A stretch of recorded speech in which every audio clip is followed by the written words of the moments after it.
if I have to be honest with you, although Adrian Orr's shock resignation as governor of the Reserve Bank, he's the dude who signs the banknotes, it's almost extraordinary that it's taken so long, A, and B, that he gets to leave under his own conditions on a salary of $800,000. He won't be drawing that anymore, but he was getting $800,000 a year. $800,000 a year. And his is a catalogue of failure. I don't think that there's anybody that's listening to this program right now, or will listen to it on social media or replay, could possibly have done a worse job than Adrian Orr as the governor of the Reserve Bank. Not only did he do a shocking job, but it's such an easy job to do. Ever since the Reserve Bank Act was set up, I think by Ruth Richardson, when I was in her caucus, and she was the Minister of Finance for a very short, thank God, time. The truth of the matter is that you had one job, Josh. You just had one job. And you only really had one lever. You were responsible for inflation and bringing that into whatever the government said. It might have been a band originally. I think it was 0 to 2%, which is too low. So it became 1 to 3%.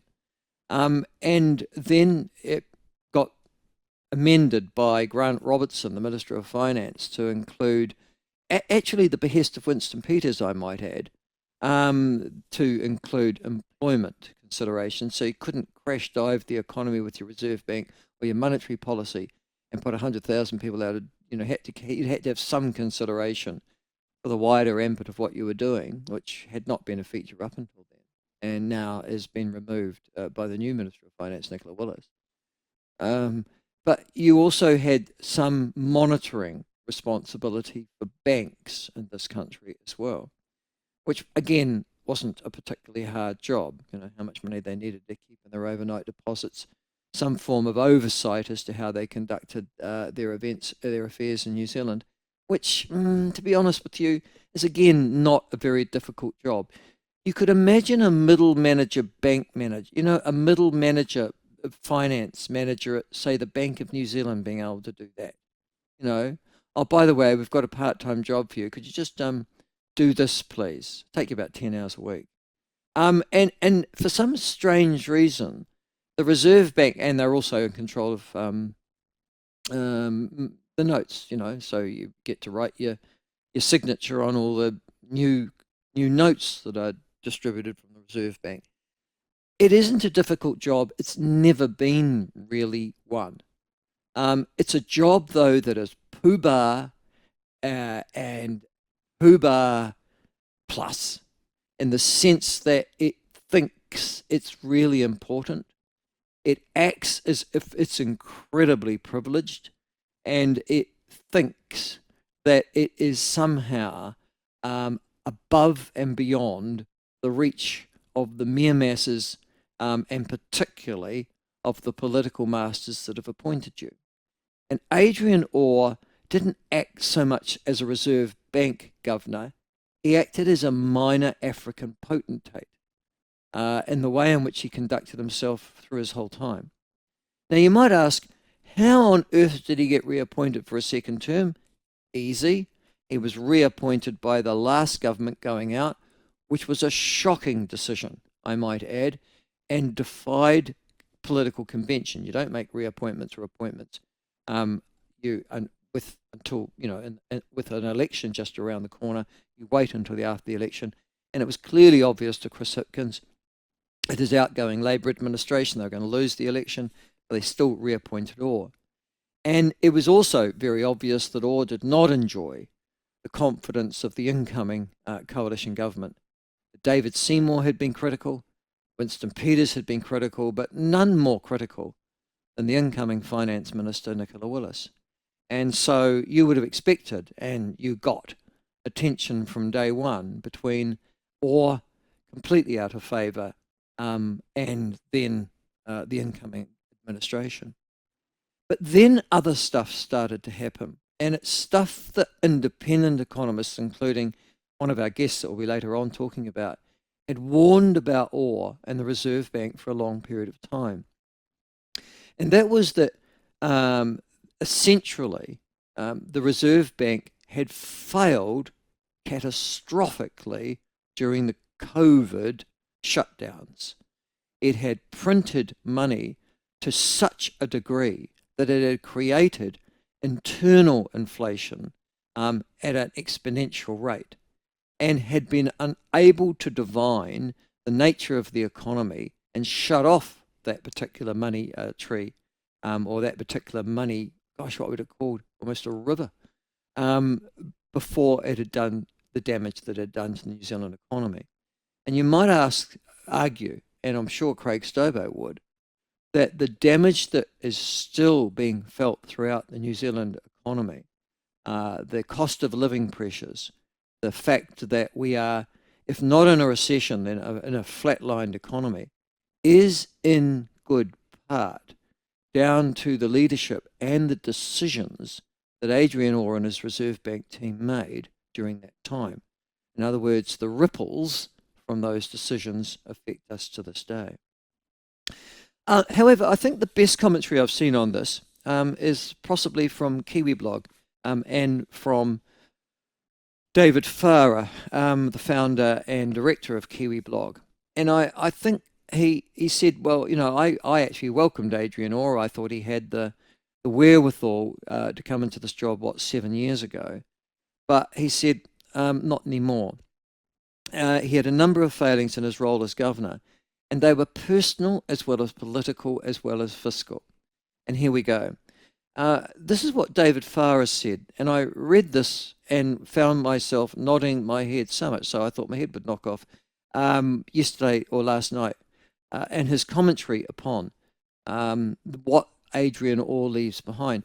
And can I say, just before I do, it's entirely opposite of the character of the man that he hasn't provided any public explanation as to why he's going. But also, just quietly, he's still in the job. As I talk to you now, he still has a job. He doesn't go until the end of this month. All right, first thing that David Farah noted, and this is defamatory. Listen, I'm repeating it now, so I'll be joined in the action. But I suspect that it would have a large amount of, what could I describe? A large amount of truth and honest opinion behind it, which automatic defence is to a defence of defamation. If it told the truth, it might be, what you said might be defamatory, but it's the truth, so it's not defamatory. But this is what David Farah said, and the very first bullet point was a character assessment of Adrian Orr. And it basically said he was a bully. Quote, I've lost count of how many stories, no, he didn't basically say, he said he's a bully. I've lost count of how many stories I've heard, said David Farah, about Orr acting in a threatening way to either RBNZ critics or senior bank executives.